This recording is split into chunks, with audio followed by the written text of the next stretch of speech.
बिहार की राजनीति से इस वक्त की सबसे बड़ी खबर सामने आ रही है। जनसुराज के सूत्रधार प्रशांत किशोर ने एक बार फिर बिहार के सियासी पारे को चढ़ा दिया है। पटना में आयोजित एक प्रेस कॉन्फ्रेंस के दौरान प्रशांत किशोर ने पुराने दिनों को याद करते हुए मुख्यमंत्री नीतीश कुमार की जमकर तारीफ की और भारतीय जनता पार्टी पर तीखा हमला बोला। पीके ने दावा किया कि एक दौर था जब उन्होंने और नीतीश कुमार ने मिलकर बीजेपी को ऐसी पटखनी दी थी कि पार्टी सिमट कर रह गई थी। आइए आपको दिखाते हैं प्रशांत किशोर का ये बड़ा बयान। प्रशांत किशोर के इस बयान के बाद बिहार के सियासी गलियारों में हलचल तेज हो गई है।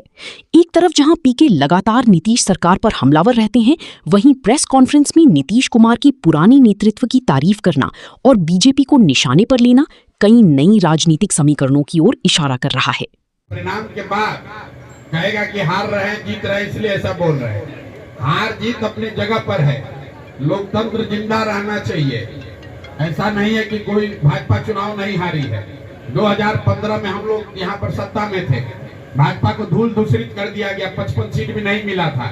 लेकिन कोई भाजपा का आदमी ये आरोप नहीं लगा सकता है कि पुलिस प्रशासन का नीतीश कुमार ने दुरुपयोग किया था। अगर हम लोग भी चाहते तो इनको मार लाठी से मार के तोड़वा देते, पता नहीं चलता इनको कि किसने मारा है। लेकिन वो लोकतांत्रिक बात नहीं है और ये इसी बात की लड़ाई है। कम से कम बिहार में ये कल्चर नहीं रहा है। नीतीश कुमार चाहे जितना उनकी बुराई हो जाए, नीतीश कुमार ने लोकतंत्र को जिंदा रखा है बिहार में। और ये नए नए जो सम्राट चौधरी आए हैं खुद अपराधी हैं और पुलिस का अपराधीकरण कर रहे हैं। और कुछ पुलिस वाले अपना मार्क्स बनाने के चक्कर में ज्यादा हीरोइज्म कर रहे हैं। और अभी इस बार तो चुनाव के दौरान पूरे बिहार में देख लिया कि पटना के पौष इलाकों में वार्ड नंबर 21, 22, 23, 25 ये पौष इलाके हैं। यहाँ पर पुलिस ने जो नंगा नाच किया है, भाजपा के गुंडों के साथ मिलकर चिन्हित करके लोगों को डराया है, धमकाया है, मतदान को प्रभावित करने की कोशिश की है, ये बिहार में स्वीकार नहीं किया जा सकता है। किसी कार्तिकेय शर्मा की इतनी ताकत नहीं है कि बिहार की लोकतंत्र की जड़ को कमजोर कर दे। मतगणना कार्य से एसएसपी अलग है। कल हम लोग को आश्वस्त किया है चुनाव आयोग ने कि मतगणना के दौरान अंदर तो ऐसे भी एसएसपी की कोई भूमिका पुलिस की नहीं होती है। लेकिन बाद में जब जनसुराज का डेलीगेशन डीजीपी से मिला तो उन्होंने सुनील कुमार जी जो यहाँ पर वरीय पदाधिकारी हैं उनको बताया है कि उनके निरीक्षण, उनके मार्गदर्शन में ही सब कुछ देखा जाएगा, बाहर की व्यवस्था। और एसएसपी को ये निर्देश दिया गया है कि वो इन पूरे चीज से बाहर रहे।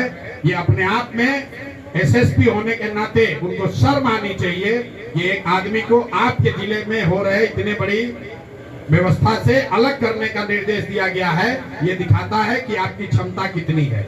मैं फिर से दोहरा दूं, ये वही एसएसपी है जिनके रहते हुए नीट की छात्रा का अपहरण और रेप और मर्डर हुआ और इनके इनकॉम्पिटेंस की वजह से इनको हटाकर एसआईटी बनाया गया। ये इतने इनकॉम्पिटेंट व्यक्ति हैं कि एक केस सॉल्व नहीं कर पाया और अभी राजनीति करने की कोशिश कर रहे हैं। अगर इतने ही बड़े पुलिस वाले हो तो पटना में जो फर्जी शराब बिक रहा है उसको रुकवाओ। जो पटना में गरीब खोचे वाले ठेले वालों से पैसा लिया जा रहा है उस पर लगाम लगा कर दिखाइए। जो सरेआम पुलिस वसूली कर रही है उस पर लगाम लगा कर दिखाइए। वर्दी पहनकर रोब मत दिखाइए। वर्दी पहनकर रोब दिखाने से हम लोग नहीं डरने वाले हैं, जनसुराज प्रशांत किशोर नहीं डरने वाले हैं। कितने वोट से जीत रहे हैं कल आप काउंट कीजिएगा और हर राउंड में जोड़ते चले जाइएगा। इतने वोट से भाजपा हारेगी कि जीवन में कभी ये कहने का दुस्साहस नहीं कर पाएंगे कि हम लोग कुत्ता बिल्ली को भी खड़ा करेंगे तो चुनाव जीत जाएगा। कितने वोट से हारेंगे।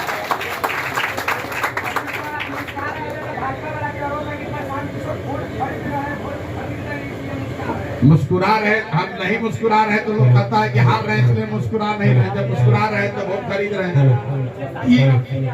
30,000 करोड़ रुपया भाजपा के पास आधिकारिक तौर पर। दुनिया के सबसे बड़ी पार्टी भाजपा, दुनिया में सबसे ज्यादा पैसा है भाजपा के पास। राज्य सरकार उनका, केंद्र सरकार उनका, अब वोट खरीद रहे हैं हम।